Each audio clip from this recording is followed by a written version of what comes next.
En 2019, un mapa militar clasificado apareció en un foro de Internet. Lo que mostraba era imposible.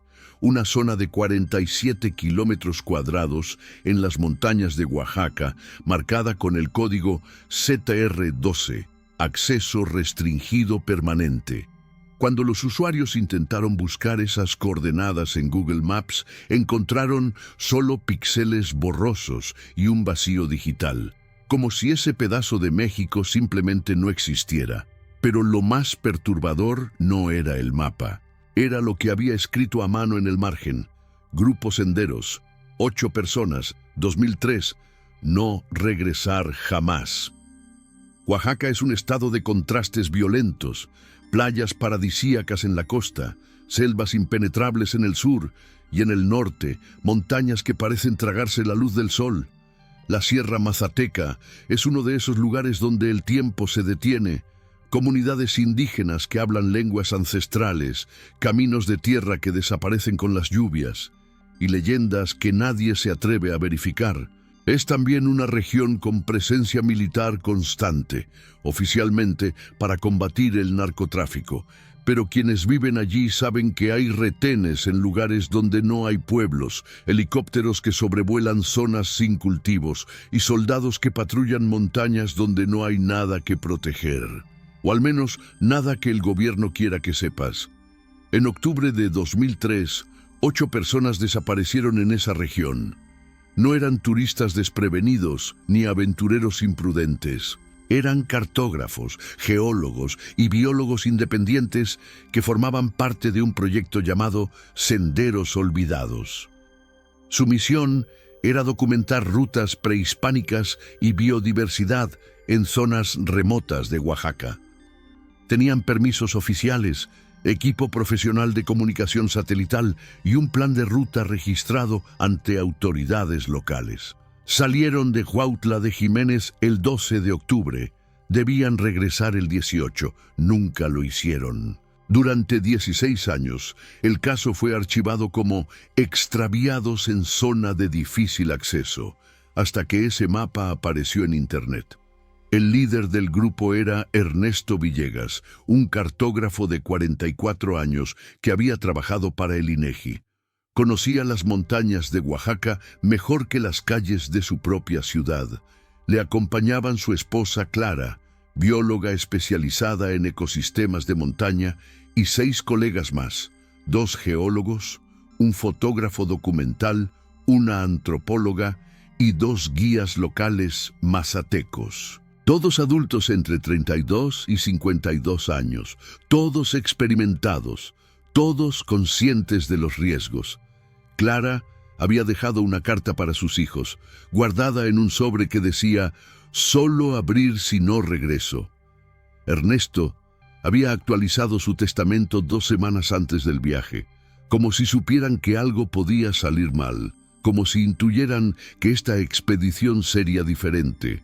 Los días previos a su partida estuvieron marcados por señales extrañas. Ernesto recibió 3 llamadas anónimas advirtiéndole que cancelara la expedición. «Hay zonas que no están en los mapas por una razón», le dijeron. Clara encontró su camioneta con las llantas desinfladas una noche antes de partir. Sin cortes, sin daños, solo vacías. El fotógrafo del grupo, Javier Montes, reportó que alguien había entrado a su hotel y revisado su equipo. Nada fue robado, pero sus tarjetas de memoria estaban en orden diferente. Los guías mazatecos, don Aurelio y su hijo Miguel, intentaron convencer al grupo de cambiar la ruta. «Esa zona tiene dueño», les dijeron, «y no es el gobierno mexicano». Pero Ernesto insistió. Tenían permisos oficiales, tenían equipo de última generación y tenían curiosidad por verificar algo que habían descubierto en archivos coloniales, referencias a una ciudad prohibida en esas montañas. El 12 de octubre de 2003 amaneció con niebla espesa. El grupo salió de Huautla a las 6:47 de la mañana en 2 camionetas Toyota 4x4. Llevaban provisiones para 10 días, aunque solo planeaban estar fuera 6. Ernesto había insistido en cargar equipo de emergencia extra. La última vez que fueron vistos fue en el puesto de control militar de Santa María Chilchotla, a las 9:23 am. El teniente que los registró, Marcos Sandoval, recordaría después que Ernesto le preguntó sobre la zona hacia donde se dirigían. ¿Hay algo que debamos saber sobre el área norte?, preguntó. El teniente negó con la cabeza. Manténganse en la ruta autorizada y no habrá problemas. Pero su expresión decía otra cosa. Miedo. Las camionetas continuaron por un camino de terracería que serpenteaba hacia las montañas más altas. A las 11:40 am, Ernesto envió su último mensaje de texto satelital a su hermano. Encontramos algo en el mapa que no debería estar aquí. Paredes de concreto en medio de la nada. Vamos a investigar. Te llamo en la noche. Esa noche nunca llegó. Si te intriga esta historia y quieres saber qué escondían esas montañas, suscríbete al canal, porque lo que vamos a descubrir en los próximos minutos cambiará todo lo que creías saber sobre los mapas de México. Cuando no recibieron noticias del grupo al tercer día, el hermano de Ernesto, David Villegas, alertó a las autoridades. La respuesta fue extrañamente lenta. El ejército dijo que no podían enviar equipos de búsqueda porque había actividad de grupos armados en la zona. La policía estatal alegó falta de recursos. No fue sino hasta el día 7 que un helicóptero militar sobrevoló el área. Reportaron no haber encontrado nada, ni las camionetas, ni rastros del campamento, ni señales de los 8 desaparecidos, como si la montaña se los hubiera tragado. Las familias organizaron su propia búsqueda, contrataron guías locales, rastreadores, incluso un equipo con perros entrenados. Pero cuando llegaron al último punto conocido de la ruta del grupo, algo extraño sucedió. Los perros se negaron a avanzar más allá de cierto punto. Ladraban, gemían, retrocedían. Los guías mazatecos reconocieron el lugar de inmediato. Es el límite, dijeron. Más allá de aquí, la tierra no es nuestra. David insistió en continuar. Caminaron 3 kilómetros más. Entonces escucharon el sonido de rotores. Un helicóptero militar negro, sin insignias visibles, descendió frente a ellos. Soldados con uniformes sin identificación les cortaron el paso. Esta zona está cerrada por razones de seguridad nacional. Tienen 5 minutos para regresar o serán arrestados. No hubo explicaciones, no hubo piedad. Durante los siguientes meses, las familias intentaron todo. Demandas legales, recursos de amparo, solicitudes de información bajo la ley de transparencia. Todas fueron negadas o respondidas con evasivas. No hay registros de actividad militar en esa zona. No existen permisos de exploración para esa área. No hay evidencia de que el grupo haya ingresado al territorio mencionado. Pero David tenía pruebas, tenía los mensajes satelitales, tenía el registro del puesto militar, tenía los permisos oficiales firmados por el INEGI y la Semarnat. Nada de eso importó. El caso fue archivado oficialmente en 2005. Extraviados por causas desconocidas en zona de difícil acceso. Las familias quedaron con preguntas y sin cuerpos que enterrar. Clara dejó 2 hijos de 12 y 9 años. Ernesto dejó una madre de 78 años que murió 5 años después, sin saber qué le pasó a su hijo. Los otros 6 dejaron esposas, esposos, hijos, padres, amigos que nunca tuvieron cierre.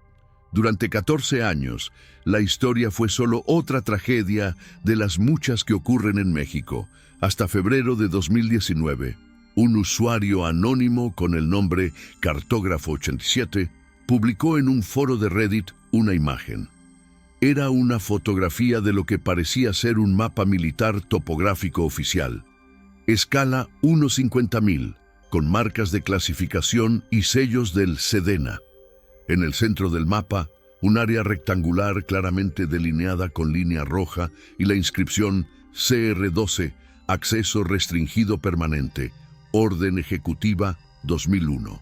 Dentro de ese rectángulo, símbolos militares, torres de comunicación, instalaciones subterráneas, perímetro de seguridad. Y en el margen inferior, escrito a mano con tinta azul, una nota que helaba la sangre. Grupo Senderos, 8 personas, 2003. No regresar jamás, EUMBE. Las iniciales eran las de Ernesto Villegas. El mapa se volvió viral en cuestión de horas. Miles de personas intentaron verificar las coordenadas. Todos encontraron lo mismo. En Google Maps, la zona aparecía pixelada, borrosa, como si alguien hubiera borrado deliberadamente esa sección de México. En Google Earth, la imagen mostraba un error de carga. En mapas oficiales del INEGI disponibles en línea, esa área simplemente aparecía en blanco, con una nota al pie. Datos no disponibles por restricción administrativa. Periodistas de investigación intentaron acceder a información oficial sobre la zona. Todas sus solicitudes fueron denegadas por motivos de seguridad nacional. Expertos en cartografía digital confirmaron que los píxeles borrosos no eran resultado de censura de Google, sino de datos que nunca fueron proporcionados al servicio. El gobierno mexicano simplemente nunca permitió que esa zona fuera fotografiada por satélites comerciales. La pregunta era evidente: ¿qué había en esas 47 kilómetros cuadrados que el Estado mexicano quería mantener oculto? David Villegas vio el mapa y supo de inmediato que era real. Reconoció la letra de su hermano, pero más que eso, reconoció algo que nunca había contado públicamente. 3 días antes de que Ernesto partiera en aquella expedición, su hermano le mostró un mapa similar. Lo conseguí de un archivo militar desclasificado por error, le había dicho Ernesto. Hay una instalación en esas montañas que no debería existir. Voy a verificar si sigue activa. David le suplicó que no fuera.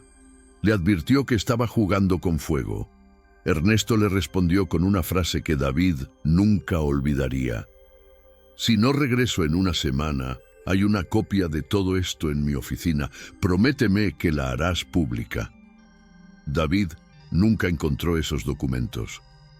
Cuando fue a la oficina de Ernesto después de su desaparecimiento, alguien ya había estado allí. Archiveros abiertos, papeles revueltos, discos duros de computadora desaparecidos. La policía lo catalogó como robo común.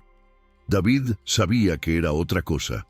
Contactó al usuario Cartógrafo87 a través de Reddit. Quería saber de dónde había sacado el mapa.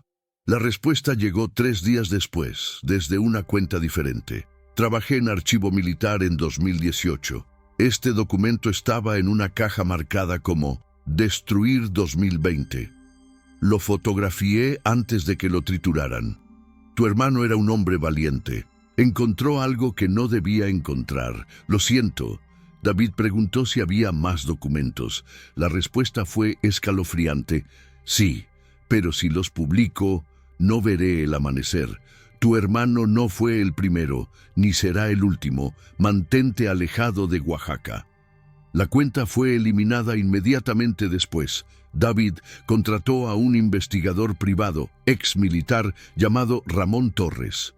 Ramón tenía contactos en el ejército.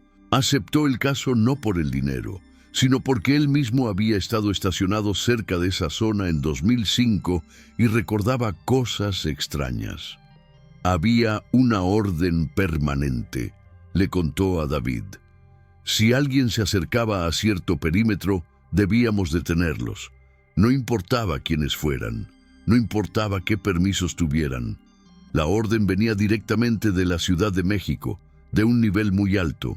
Y había otra cosa: cada 3 meses veíamos convoyes nocturnos. Camiones sin placas, escoltados por unidades especiales, entraban a esa zona y salían al amanecer. Nunca supimos qué transportaban. Ramón comenzó a entrevistar discretamente a ex soldados que habían servido en la región. La mayoría se negaba a hablar. Pero uno, un sargento retirado llamado Luis Mendoza, alcohólico y amargado, aceptó contar lo que sabía. En 2004, un año después de que ese grupo desapareciera, me asignaron a un operativo de limpieza en la zona. No nos dijeron que limpiábamos. Solo nos dieron mapas, coordenadas y la orden de incinerar todo lo que encontráramos. Caminamos 2 días hasta llegar a un barranco profundo. Allí encontramos restos, no solo huesos, equipo de campamento quemado, mochilas destrozadas, una cámara fotográfica hecha pedazos y algo más, casquillos de bala, muchos, de calibre militar. No eran de caza, eran de rifles de asalto que solo usa el ejército. Luis hizo una pausa larga, bebió de su vaso y continuó con voz quebrada. Recogimos todo, lo pusimos en bolsas negras y lo quemamos en un campo abierto. Después, removimos la tierra, plantamos árboles jóvenes. En 3 meses no quedaba rastro de que algo hubiera estado allí. Mi capitán nos hizo firmar un documento de confidencialidad bajo amenaza de corte marcial. Me dijeron que si hablaba, mi familia pagaría el precio. Por eso me retiré, por eso bebo, porque sé que fui parte de un encubrimiento. Ramón llevó esta información a David. Era suficiente para reabrir el caso, pero no era suficiente para una acusación formal. Necesitaban pruebas físicas, necesitaban testimonios oficiales, necesitaban acceso a la zona, y eso era imposible, o al menos lo fue hasta que apareció Elena Ruiz. Elena era antropóloga forense, una de las mejores de México, especializada en exhumaciones clandestinas. Había trabajado en casos de desapariciones forzadas durante años. Cuando leyó sobre el mapa militar en Internet, algo le llamó la atención. En 2006, ella había sido contactada por una familia mazateca de la región, que le contó sobre huesos que la montaña escupió. Después de una tormenta torrencial en 2005, un deslizamiento de tierra había expuesto algo en un barranco remoto. Fragmentos de tela, pedazos de equipo metálico y restos óseos. La familia había recolectado algunos objetos antes de que los soldados llegaran y acordonaran el área. Entre esos objetos guardaban una placa de identificación de acero inoxidable. Elena había visto esa placa. Tenía grabado un nombre: Clara Villegas, Proyecto Senderos Olvidados. Elena contactó a David. Le mostró fotografías que había tomado en 2006. La placa era inconfundible. Era de su cuñada, pero Elena le advirtió: la familia que me mostró esto desapareció un mes después de que yo los visitara. Su casa fue quemada. Las autoridades lo catalogaron como ajuste de cuentas entre grupos criminales. Pero yo sé que fue otra cosa. Alguien no quería que esa placa fuera encontrada. David le rogó que lo llevara al lugar. Elena se negó rotundamente. Esa zona es mortal, no solo por lo que sea que el gobierno esconda allí, sino porque quien controla eso no tiene escrúpulos. Tu hermano murió porque vio algo. La familia mazateca murió porque habló. Si vamos allá, nosotros también moriremos. Pero David no podía vivir sin respuestas. Ofreció a Elena una suma considerable de dinero. Ella seguía negándose, hasta que David le mostró algo: la carta que Clara había dejado para sus hijos. Mamá tiene que hacer esto porque hay cosas en el mundo que necesitan ser descubiertas, incluso si es peligroso. Nunca dejen que el miedo les impida buscar la verdad. Elena lloró al leerla. Aceptó el trabajo. En julio de 2019, un equipo de 5 personas se preparó para una expedición clandestina a la zona prohibida. David, Elena, Ramón, el investigador, un periodista de investigación llamado Sebastián Ortiz y un guía mazateco, joven llamado Tomás, sobrino de don Aurelio, uno de los guías que desaparecieron con el grupo original. Tomás conocía rutas secretas que no estaban en ningún mapa. rutas que los mazatecos habían usado durante siglos para evitar autoridades, primero españolas, luego mexicanas, ahora militares. No avisaron a nadie, no registraron permisos, no dejaron rastro digital. Sabían que si alguien se enteraba de sus planes, nunca regresarían. Salieron de Huautla de madrugada antes del amanecer en una camioneta civil sin logos ni identificaciones. Llevaban equipo mínimo, carpas pequeñas, provisiones para 4 días, linternas de bajo perfil y una cámara con tarjetas de memoria ocultas en la ropa. También llevaban algo más: el mapa militar filtrado, impreso y laminado. Iban a verificar si la zona prohibida realmente existía, y si existía, iban a descubrir qué escondía. El primer día de la expedición transcurrió sin incidentes. Tomás los guió por senderos estrechos que serpenteaban entre barrancos y bosques de pino-encino. Evitaron caminos principales, pueblos y cualquier lugar donde pudieran ser vistos. Acamparon en una cueva natural, sin fuego, comiendo alimentos fríos. Elena revisó el mapa constantemente, comparando las coordenadas con su GPS portátil. Estaban a 12 kilómetros del perímetro de la zona prohibida. Ramón, con su experiencia militar, notó algo inquietante. No hay sonidos. Los pájaros no cantan aquí. Los insectos están callados. Es como si la naturaleza supiera que este lugar está mal. Al amanecer del segundo día comenzaron a ver las primeras señales. Tomás encontró un poste de concreto semienterrado, marcado con pintura amarilla desgastada y un código alfanumérico: CTR 12N04. Exactamente la designación del mapa. 100 metros más adelante encontraron restos de un cerco metálico oxidado, parcialmente cubierto por vegetación. El cerco había sido alto, de 3 metros, con alambre de púas en la parte superior. Alguien lo había cortado hace años. Sebastián, el periodista, tomó fotografías de todo. David sentía que estaban caminando sobre la tumba de su hermano. A media mañana llegaron a un claro en el bosque, y allí estaba una estructura de concreto gris, parcialmente derrumbada, con una puerta de acero corroída pero aún intacta. Parecía la entrada a un búnker o instalación subterránea. Sobre la puerta, un símbolo que ninguno reconoció: un círculo con 3 líneas verticales atravesándolo, y debajo, en letras estarcidas que aún eran legibles: prohibido el acceso, Sedena, zona restringida 12.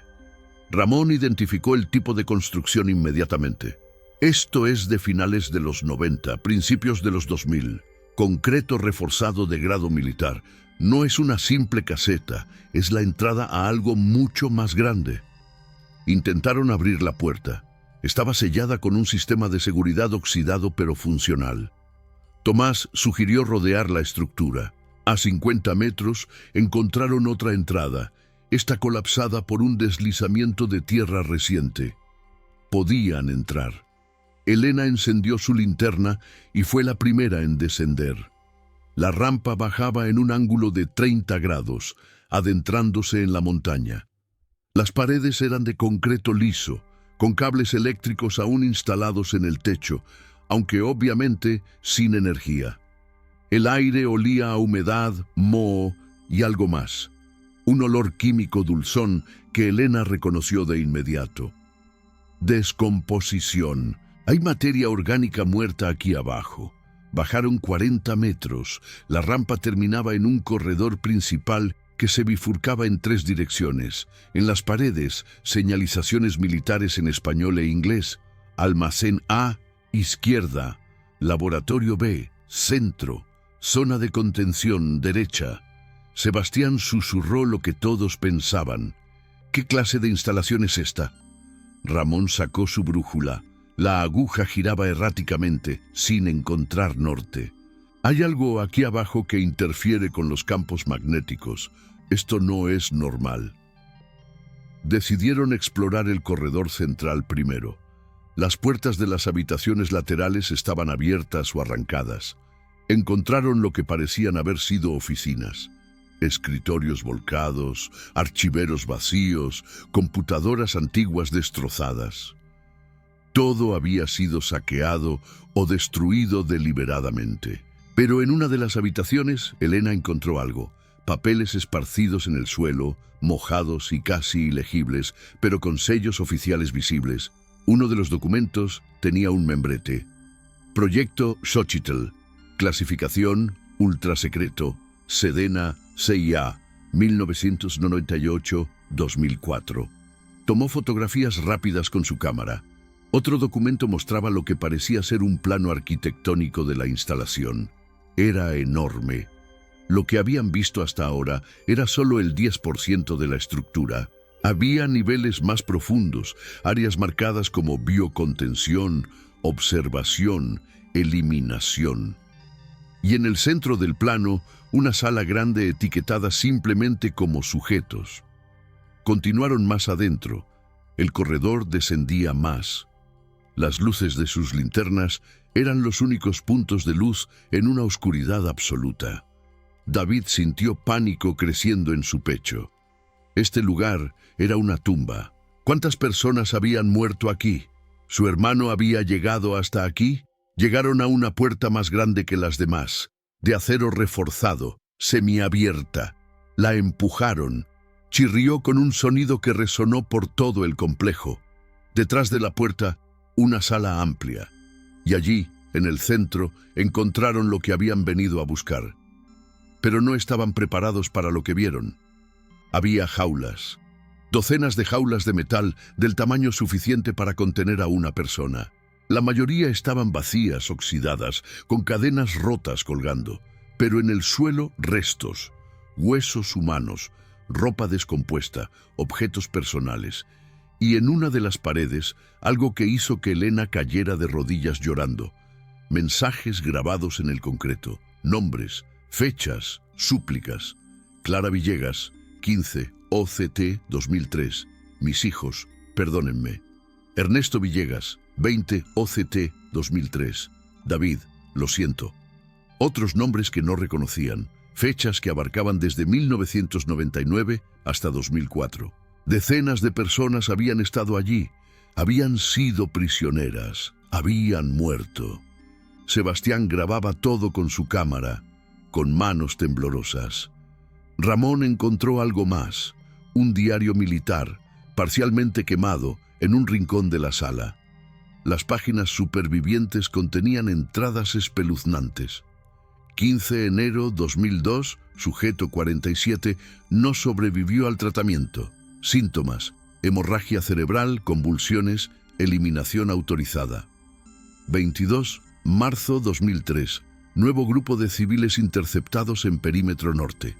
Protocolo de contención activado, traslado a observación. 18, octubre 2003, grupo de 8 cartógrafos procesados, resistencia encontrada, bajas, 2 custodios, todos los sujetos neutralizados, cuerpos programados para eliminación 20 octubre. David leyó esa última entrada una y otra vez. Todos los sujetos neutralizados, su hermano, su cuñada, los 6 compañeros, asesinados aquí, en esta habitación oscura, porque habían descubierto algo que no debían descubrir. Ramón le puso una mano en el hombro. Tenemos que irnos ahora. Esto es evidencia de crímenes de Estado. Si alguien sabe que estamos aquí... No terminó la frase, porque en ese momento escucharon algo, un sonido metálico, distante pero claro, pasos, botas militares sobre concreto, voces y luego una luz potente iluminó el corredor por el que habían llegado. Alguien más estaba en la instalación y se dirigía hacia ellos. Tomás apagó su linterna de inmediato. Susurró en mazateco una palabra que todos entendieron: soldados. Se ocultaron detrás de las jaulas oxidadas. Las luces se acercaban. Escucharon voces en español, hablando por radio. Confirmado. Intrusión en nivel 2. Proceder con protocolo de limpieza. Otro hombre respondió. ¿Cuántos?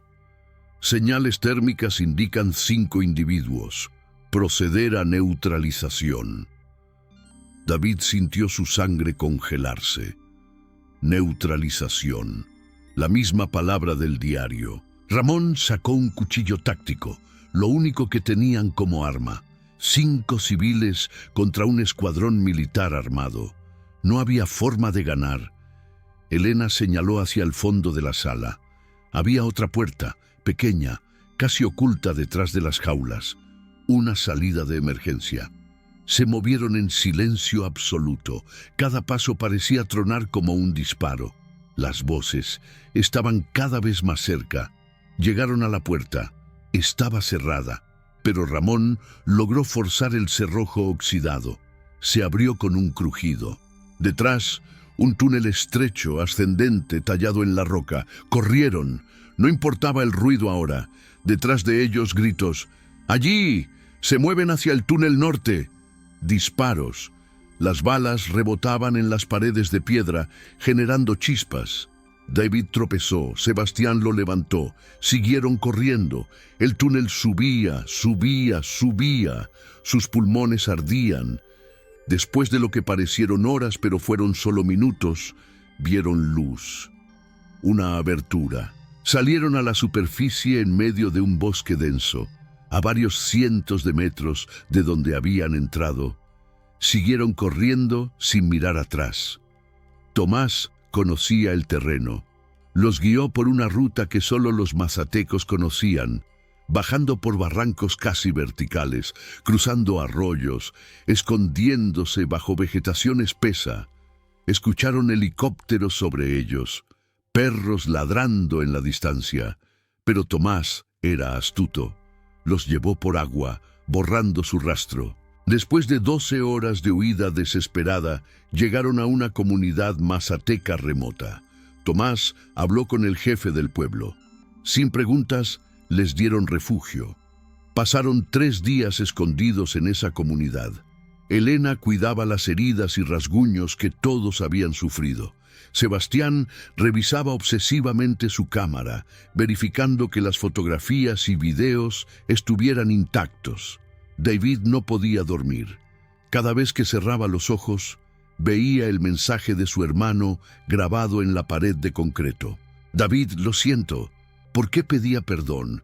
¿Por haber ido? ¿Por haber descubierto la verdad? ¿O por dejarlos solos? Ramón estaba en shock. Él había sido soldado. Había servido a su país y ahora sabía que ese mismo país era capaz de cosas horribles. Yo estuve allí, repetía. En 2005 yo limpié esa zona, quemé evidencia, fui parte de esto. Elena le recordó que él no sabía, que solo seguía órdenes. Pero Ramón no encontraba consuelo en esas palabras. Al 4.º día, Tomás les trajo noticias. Hay soldados en Huautla. Están buscando a 5 personas que entraron ilegalmente a zona militar. Dicen que son criminales, narcotraficantes. Tienen órdenes de arrestarlos. No pueden regresar por donde vinieron. David preguntó qué opciones tenían. Tomás sonrió tristemente. Los llevo a la frontera con Veracruz. De allí, ustedes deben desaparecer, cambiar de nombres, ir lejos, porque si los encuentran, los van a matar. No era una exageración. Todos lo sabían. Elena propuso una alternativa. Tenemos evidencia, tenemos fotografías, videos, el diario, documentos. Si hacemos esto público, no podrán silenciarnos. La presión internacional nos protegerá. Sebastián estuvo de acuerdo. Yo tengo contactos en medios internacionales, The Guardian, The New York Times. Si publicamos esto simultáneamente en varios países, el gobierno mexicano no podrá encubrirlo. Pero Ramón advirtió, en el momento en que publiquemos, nuestras vidas terminarán. No literalmente, quizás, pero seremos marcados, perseguidos, exiliados. Nuestras familias estarán en riesgo. ¿Están dispuestos a pagar ese precio? David no dudó ni un segundo. Mi hermano pagó con su vida por descubrir esta verdad. 8 personas murieron porque el gobierno mexicano prefirió asesinarlos antes que dejar que el mundo supiera lo que hacían en esas montañas. Si no contamos esto, esas muertes no significan nada. Si no luchamos, Ellos ganan y seguirán haciéndolo a otros. Elena asintió. Sebastián también. Tomás les dijo que él no podía acompañarlos más allá. Tenía familia en la comunidad. No podía ponerlos en riesgo. Pero les dio algo invaluable. Una ruta segura hacia Veracruz, nombres de personas de confianza que podían ayudarlos y una bendición mazateca. Que los ancestros los protejan, que la verdad sea su escudo. Llegaron a Veracruz una semana después, viajando solo de noche, evitando retenes, pagando en efectivo por todo. Desde un café internet en Xalapa, Sebastián comenzó a subir las fotografías y videos a servidores encriptados en la nube. Escribió un artículo detallando todo lo que habían encontrado. Contactó a periodistas de investigación en Estados Unidos, España y Reino Unido. Les envió las pruebas.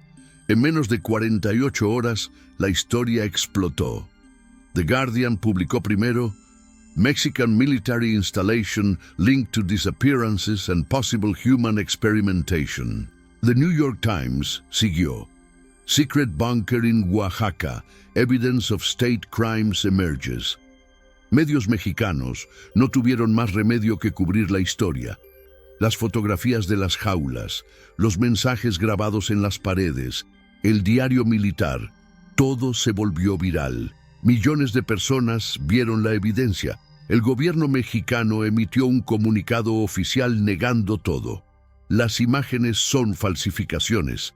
No existe ninguna instalación militar en la zona mencionada. Las acusaciones son infundadas y responden a una campaña de desprestigio. Pero era demasiado tarde. Organizaciones internacionales de derechos humanos exigieron investigaciones independientes. La ONU solicitó acceso a la zona. Expertos forenses de Argentina, especializados en crímenes de Estado, ofrecieron viajar a México para examinar el sitio. Familias de otras personas desaparecidas en Oaxaca comenzaron a hablar. Salieron testimonios de más casos, de más instalaciones similares, de un patrón sistemático de desapariciones en zonas estratégicas. El caso se convirtió en un escándalo internacional.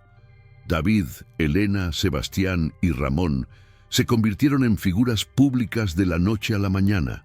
Pero con la fama vinieron las amenazas, llamadas anónimas, autos siguiéndolos, mensajes encriptados diciéndoles que dejaran de hablar. Elena recibió una foto de sus hijos saliendo de la escuela. El mensaje decía: «Bonitos niños, sería una pena que algo les pasara». Ramón sufrió un intento de atropellamiento que parecía accidental, pero que él sabía que no lo era. David encontró su departamento saqueado, con un mensaje pintado en la pared. «Tu hermano no supo cuándo detenerse, tú tampoco». A pesar del peligro, siguieron adelante. Testificaron ante comisiones internacionales. Colaboraron con fiscales especializados en crímenes de lesa humanidad. Ayudaron a identificar restos óseos que fueron recuperados clandestinamente de la instalación por activistas locales. Entre esos restos se confirmaron los ADN de Clara y Ernesto Villegas. También de 4 de los 6 compañeros del grupo Senderos Olvidados. Los otros 2 nunca fueron encontrados. El gobierno mexicano, bajo presión insostenible, admitió finalmente la existencia de la instalación, pero alegó que había sido operada por elementos corruptos, no autorizados, vinculados al narcotráfico, que el Estado no tenía conocimiento de lo que allí ocurría, que los responsables serían investigados y castigados. Nadie les creyó, porque los documentos encontrados mostraban claramente sellos oficiales, órdenes firmadas por altos mandos, presupuestos aprobados.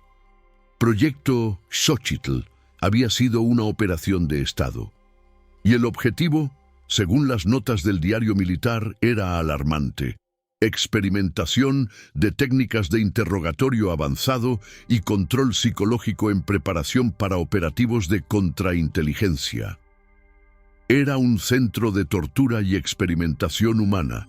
disfrazado como instalación de seguridad nacional. En 2021, 2 años después de que la historia se hiciera pública, un informe de la Comisión Interamericana de Derechos Humanos concluyó que el Estado mexicano era responsable de la desaparición forzada, tortura y ejecución de al menos 34 personas en la instalación CTR-12 entre 1999 y 2004. Recomendó reparaciones para las familias, investigación criminal de los responsables y desmantelamiento completo de la estructura. El gobierno aceptó las recomendaciones, pero hasta el día de hoy, ningún militar o funcionario de alto rango ha sido procesado. Los archivos completos del proyecto Xochitl siguen clasificados, y la pregunta que nadie ha respondido permanece. Si había una instalación como esta en Oaxaca, ¿cuántas más existen en México? ¿Cuántas zonas prohibidas más hay en los mapas militares? ¿Cuántas personas más han desaparecido en lugares que Google no puede fotografiar? David finalmente pudo enterrar a su hermano y a su cuñada. Pequeña victoria en medio de tanto dolor. Los hijos de Clara, ahora adultos jóvenes, le agradecieron por nunca dejar de buscar. Elena continúa trabajando en identificación de restos de personas desaparecidas. Sebastián ganó varios premios de periodismo de investigación, pero dice que ningún premio vale las pesadillas que tiene cada noche. Ramón vive en el exilio en España, con protección de organizaciones de derechos humanos. Tomás sigue en su comunidad mazateca, guardián de los secretos de la montaña. El mapa militar filtrado que inició todo esto sigue disponible en Internet. Cualquiera puede buscarlo, cualquiera puede ver la zona prohibida y cualquiera puede preguntarse ¿qué más nos están ocultando? La historia de Ernesto, Clara y los otros 6 miembros del grupo Senderos Olvidados no es solo una tragedia, es una advertencia. En México y en muchos otros países, hay zonas que no aparecen en los mapas por una razón. Lugares donde el Estado prefiere que nadie entre. Donde preguntas incómodas tienen respuestas mortales. Donde la verdad está enterrada bajo metros de concreto, protegida por soldados sin nombre, guardada por burócratas sin escrúpulos. Pero también nos enseña algo más, que la verdad siempre encuentra la manera de salir a la luz. Que hay personas dispuestas a arriesgar todo por la justicia. Y que por más que borren zonas de Google Maps, por más que clasifiquen documentos, por más que amenacen y silencien, la memoria no se borra. Los muertos no se olvidan. Y tarde o temprano, alguien va a preguntar, ¿qué hay en ese espacio en blanco del mapa? Y alguien más va a ir a averiguarlo. Entonces te pregunto, ¿tú qué crees? ¿Era realmente un centro de tortura? ¿O había algo más, algo que ni siquiera los documentos revelan? ¿Experimentación médica? ¿Operaciones de inteligencia internacional? ¿O algo aún más oscuro que nunca sabremos?